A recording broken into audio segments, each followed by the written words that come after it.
պետք է իրեն թույլ չտա որևէ միջամտություն ցուցաբերի հայաստանյաց առաքելական Սուրբ եկեղեցու գործերին։ Այդ արգելքը վերաբերում է բոլոր եկեղեցիներին, բոլոր կրոնական կազմակերպություններին, բայց առավել եւս դա վերաբերում է այն ազգային եկեղեցուն, որը հատուկ դերը Հայաստանի Հանրապետությունը սահմանադրության եւ օրենքի մակարդակով ճանաչել։ Այն գործողությունները, որոնք որ կատարում է Փաշինյանը, դուրս են սահմանադրական կարգից, որովհետև նա լիազորված չէ որպես Հայաստանի Հանրապետության վարչապետ միջամտել մասնավորապես հայաստանյաց առաքելական Սուրբ եկեղեցու ներքին ինքնավարությանը գործերին։ Մեր սահմանադրության 41-րդ հոդվածի 4-րդ մասը նաև հստակ սահմանում է, որ կրոնական կազմակերպությունները ունեն ինքնավարություն։ Այսինքն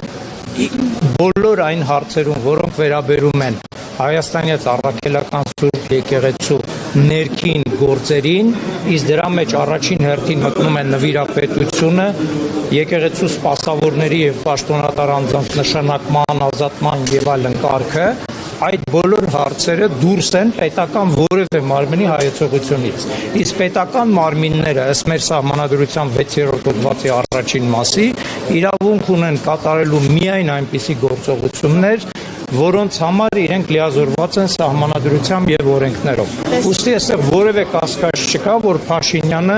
իր գործողություններով, իր արտահայտություններով ուղղակիորեն միջամտում է հայաստանյաց առաքելական Սուրբ եկեղեցու գործերին եւ դրանով նախախտում է Հայաստանի Հանրապետության սահմանադրության իմ մատնանշած հոդվածները։ Տեսեք, այստեղ հակափաստարկ է հնչում եւ ասում են, այ եկեղեցիներ խառնվում է քաղաքականությանը, բայց իրենք ինչու են քաղաքական հայտարարություններ անում։ Նույնիսկ եթե ընդունենք այդ պնդումը, որ եկեղեցին ուրեմն խառնվում է քաղաքականությանը, Փաշինյանի նպատակադրությունը դրանում չի կայանում։ Նա չի ասում, որ ես պաշտպանվում եմ եկեղեցու քաղաքական հարցադրումներից, այլ ինքը ունի լրիվ ինքնավար նպատակ։ Հայաստանի սահմանադրությունից վերացնել մեր ազգային եկեղեցու առանձնահատուկ դերը, հասնել մի այնպիսի իրավիճակի, որ հայրապետը հրաժարական տա եւ կաթողիկոս ընտրել այնպիսի մի անձի, որը իր քիմքին հարմար է։ Սա է Փաշինյանի նպատակը։ Ինչ վերաբերում է այն պնդումներին, որ եկեղեցին ուրեմն միջամտում է քաղաքական գործերին, ապա եկեղեցին իրավունք ունի քաղաքական հարցերի շուրջը,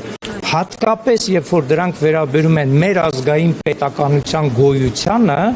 իրապես արտահայտելու իր կարծիքը։ Կարծիք արտահայտելը չի նշանակում, որ դու միջամտեցիր կառավարության գործերին, պետական գործերին։ Այդտեղ որևէ խնդիր չկա։ Եթե Փաշինյանը սահմանափակվեր այս կամ այն թերությունները մատնանշելով, իր կարծիքով թերությունները մատնանշելով եւ հարգալից վերաբերմունք ցուցաբերեր եկեղեցու նկատմամբ, նման արտահայտությունները կարող էին տեղ ունենալ, բայց Փաշինյանը անցել է ցինիկաբար բոլոր այն կարմիր գծերը, որոնք վերաբերում են եկեղեցուն։ Եվ եթե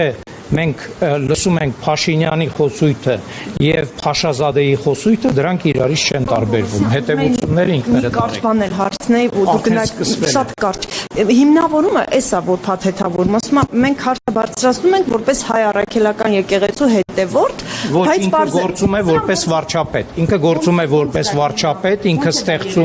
ինքը ստեղծում է մի հանձնաժողով, որը որ իր կարծիքով պետք է կարողանա կաթողիկոս ընտրել, այսինքն պաշտոնատար անձ հանդիսացող Փաշինյանը թեկուզ որպես մոլերանտ քրիստոնյա իրավունք չունի հակաեկեղեցական քայլեր ձեռնարկել։ Եթե մենք վերցնում ենք իրեն միայն որպես մասնավոր անձ, նա դուրս է գալիս եկեղեցու կանոնների դեմ, որովհետև մեր հայաստանյաց առաքելական Սուրբ եկեղեցին ունի հստակ կանոններ, թե որ դեպքում միայն կարող է տեղի ունենալ կաթողիկոսի ընտրություն։ Մեկ կարճ հարց դա կարող է հանդիսանալ նրա համար, որ վեհափառը